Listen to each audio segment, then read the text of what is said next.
In terms of this new schedule, you're going to have 10 world ranking events, 5 of them in China and 3 smaller events in China as well. So it's a very, very heavy duty schedule. First of all, your reaction to it? Well, obviously a big difference. If you go back before Barry Hearn took over, we only had 6 ranking events, so we were waiting like maybe a month or 6 weeks between tournaments. Now we don't have any time, which it's gone from a complete famine to a feast now. So I think all the players are delighted. Obviously there's going to be a lot more travelling for particularly the top players like O'Sullivan who may not travel to all the events, but definitely for players down the rankings, it's fantastic news. Well, indeed, because you mentioned Ronnie. In fact, Ronnie's all over the papers today. He's talking about maybe having to take a holiday. He doesn't think he's going to play before September. And he says, I don't think I'll play more than 10 events next season. It will make it difficult to qualify for the Masters, but that is my decision. And I guess as we go further on and the guys come back into the arena, it's going to be a situation where the players may be allowed to pick and choose their own schedule, which is going to give an extra element of dynamism, I guess, to it all. Yes, and if there's enough prize money eventually in the game, then that's quite nice to be able to do that. At the moment, I think perhaps, you know, compared to, say, the golf or the tennis world, we're still a bit shy of that type of prize money. And to some degree, you're going to have to it polarises a player's views. You know, you're going to have to take your decision as to whether you're a full-time player or you jack it in. I think to some degree, Stephen Hendry decided that he wasn't prepared to trawl around trying to get results, and did it sort of quicken things up for him. Do you think there will be more retirements as a consequence of this heavier schedule? Yeah, I think so. I'm not quite sure there will be retirements, but there will certainly be, particularly the top players who have played maybe 100 matches before they've even come into this Crucible event, that they will maybe pick and choose. I think they'll get to a certain stage where they'll have to pick and choose their events just to save their energy, you know? Yeah, and also, if you're not getting anywhere in the events, it's costly.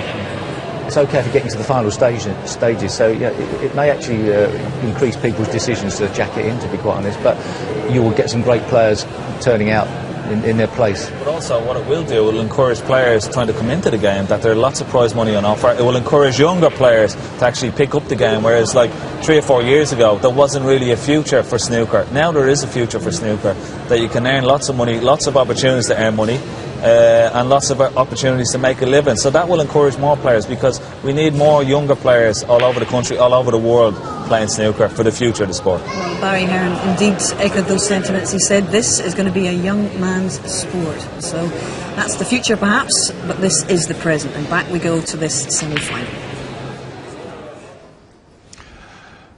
That was all very interesting to see how the rankings are going and where they're going. And of course the gentleman sitting next to me, he doesn't have to worry about rankings, because he's retired, even though he would probably have been around number 23 in the world. But it's great to have you in the commentary box, Stephen.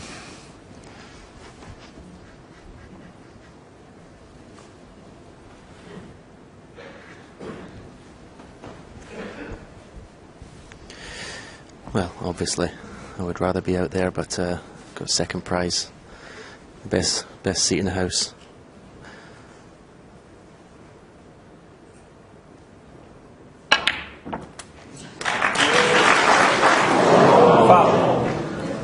Matthew Stevens, full. The middle pocket's always in the same place, Dennis. It never moves, but still, that was very unlucky to go in off there. Yeah, that's superb. You could try that at billiards and you'd be there for 10 years. There's no way you could screw into the middle pocket from that position.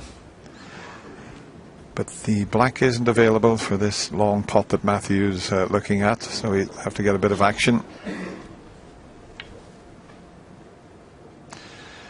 Matthew was having a look up and putting his tongue out at his family. I think that was Freddie, his sonny, probably. That's Freddie there, and his wife Claire next to Freddie.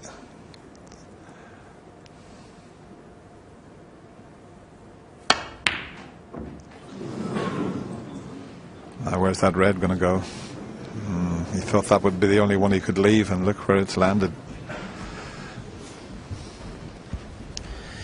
Yeah, he tried to play that shot with an element of safety, but I always think if you're going to go for the pot, you know, just concentrate in the pot, just go for the blue.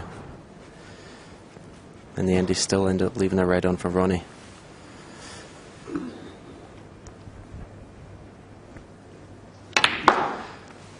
Yeah, that last shot that One. Matthew took on is the type of shot that a lot of players practice.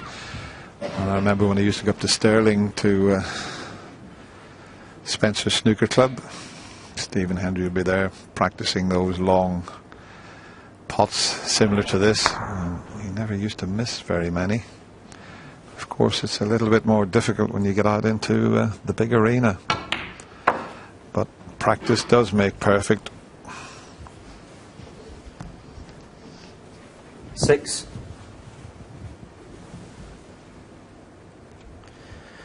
Ronnie immediately taking the opportunity to clear the black here. 7. Soft screw. Natural angle to just drop the black in off one cushion for a choice of 3 reds to the right corner.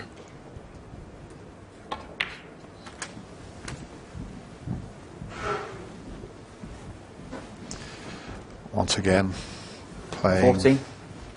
and leaving himself a choice of reds. If he pulled up a little shorter, he had the one to the right of the pink.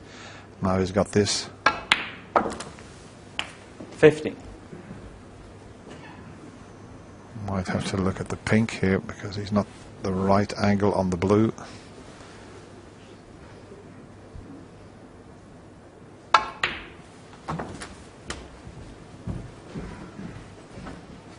Just a little short on this.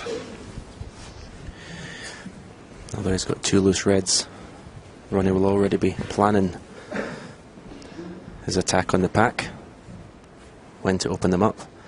The best way to open them up would be from the blue, because now the pink is underneath the pack. 21. Makes that a little bit easier. There's not a big target to open them up from the black. Unless it gets low in the black, you can stun into the pink, but I think that's a riskier shot.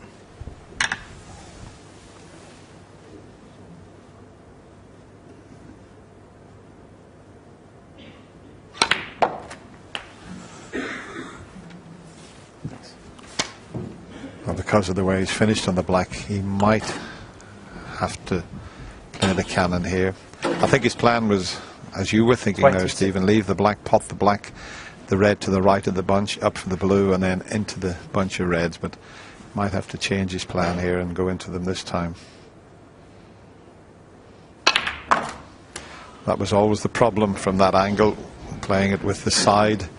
It's so easy just to slide off the side of the pack. 29.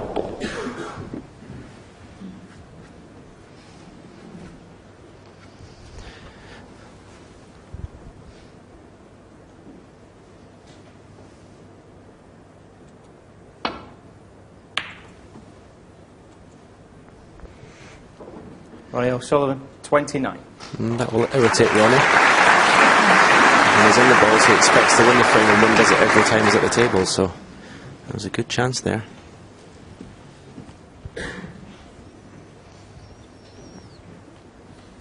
Yeah, it just wasn't quite on the black as he would have liked. But after winning the frame before the mid-session interval with that magnificent 110 break, like you say, Stephen, he wanted to try and clinch this with one visit. What has Matthew spotted here? Is there a red that he can feel he can pot and find the gap? I think there might just be. It's very tight.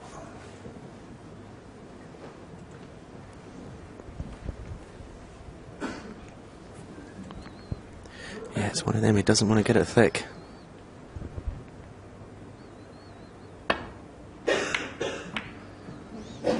And he didn't get it thick. But the cannon on the brown has left a chance for Ronnie.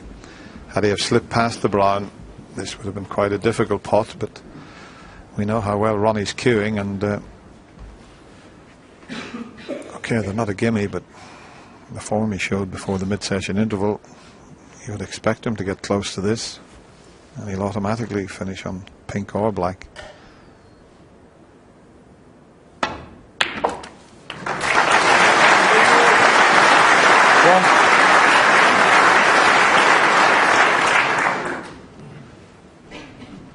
Yeah, beautiful cueing.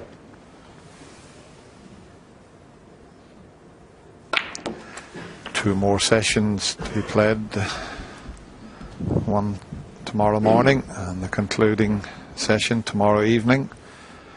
And Ronnie would like to stretch this lead here because he knows he's up against a very dangerous opponent in Matthew Stevens.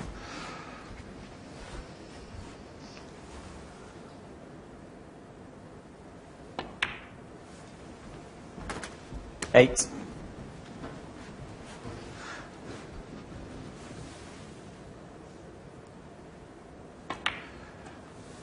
It's amazing, last night we said on numerous occasions the players just didn't get a chance in around the black like this. The frames went 15. rather awkward. Reds up the other end of the table. 16. Tactical play. Neither player really got chances like this, so it's totally different today.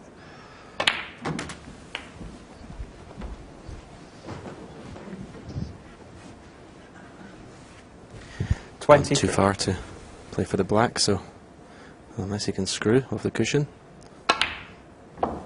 Yep, it was straight enough. 24. Screw the white ball off the side cushion and stay on the black, so a choice of reds. One to the right corner, one to the left corner.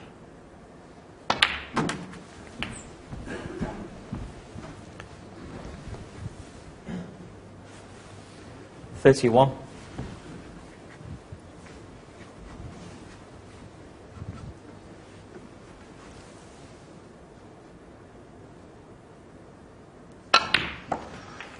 The last frame 32. lasted just under 9 minutes, and this one's just coming up to 10 minutes.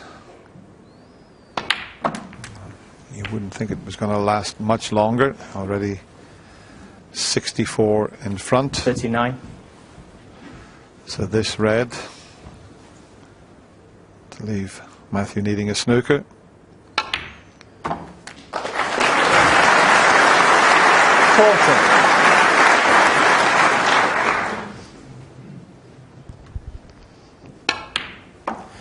Yeah, and this is 3 in a row for Ronnie. Matthew needs to get a frame on the board quickly. Doesn't want Ronnie running away and winning 3 out of 4 of these frames of this second session.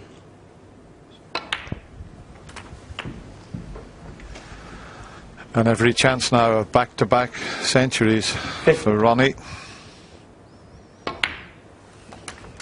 51. Yeah, he seems to have found another gear, Dennis. Matthew won the first 2 frames to level the match at 5 each. And apart from the next frame where Matthew had a slight chance to pinch it, it's been all Ronnie. 58. 59.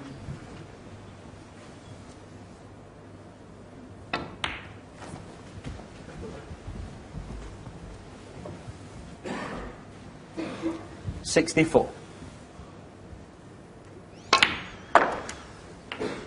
65.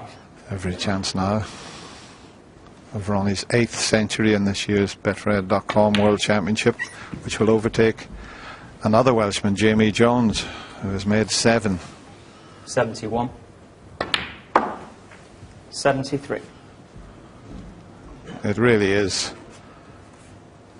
poetry in motion. 76.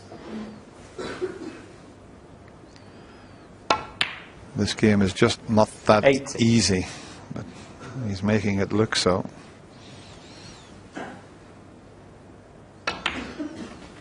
$85.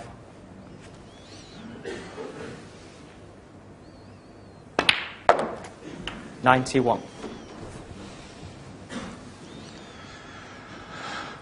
Another unbelievable century break for Ronnie O'Sullivan. That's back-to-back centuries, and he extends his lead. He now leads by 3 frames. It's